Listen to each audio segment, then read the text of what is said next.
Thank you, Caitlin Clark, for a rookie season that elevated the WNBA. I called a longtime friend the other day, a fellow sports fan, to catch up, and we spent the first 20 minutes talking about women's professional basketball. Neither of us had ever exhibited the slightest interest in the WNBA, but both of us, simultaneously, unbeknownst to the other, had become Caitlin Clark fans.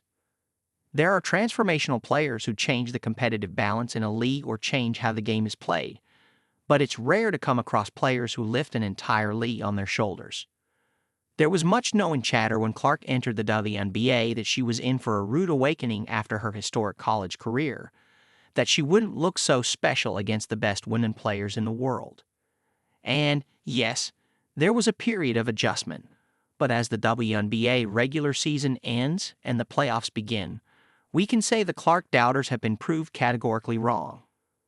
Infamously, Gino Auriemma, the storied coach of the University of Connecticut women's team, said back in June, "The delusional fan base that follows her disrespected the WNBA players by saying she's going to go in that league and tear it apart."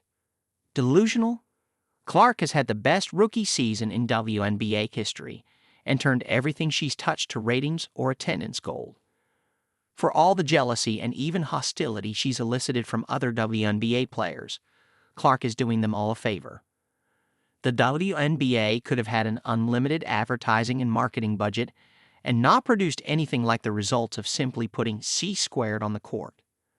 With Clark, the everyday is extraordinary. For the final game of the season against the Fever, the unremarkable Washington Mystics moved the event to the NBA arena and drew 20,711, the most for a game in WNBA history. The Mystics usually play in an arena with a capacity of 4,200. The Indiana Fever averaged 17,000 attendees per home game and 15,000 on the road. Both are more than any other team by a healthy margin. When the team shows up in an opposing arena, often a lion's share of the fans are rooting for Clark, not the home team.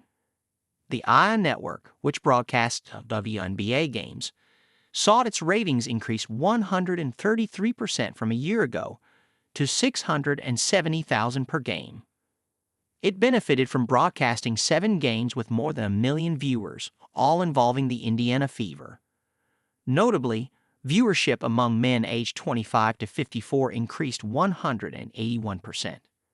Clark finished the season tied for 7th most points per game and led the league in assists per game.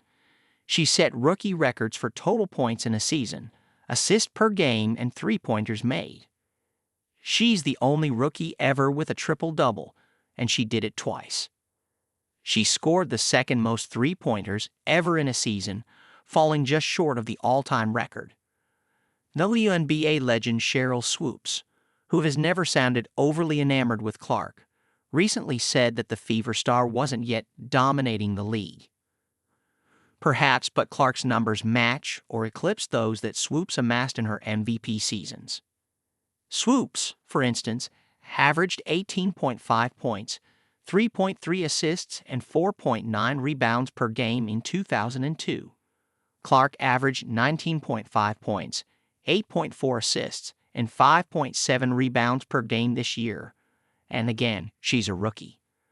Clark is a fierce competitor on the court and a modest voice off it, constantly expressing and showing deep gratitude for her rock star-like following. She's a role model in every way for her young fans, and her older ones can marvel at her skills while appreciating her class. The Fever are making their first playoff appearance since 2016 after starting the season a woeful 1-8. They might be bounced quickly, but after an incredible post-Olympic break surge, who knows? Regardless, for sports fans along for the thrilling ride and WNBA players and executives benefiting from the boost to their business, the universal sentiment should be, thank you, Caitlin Clark.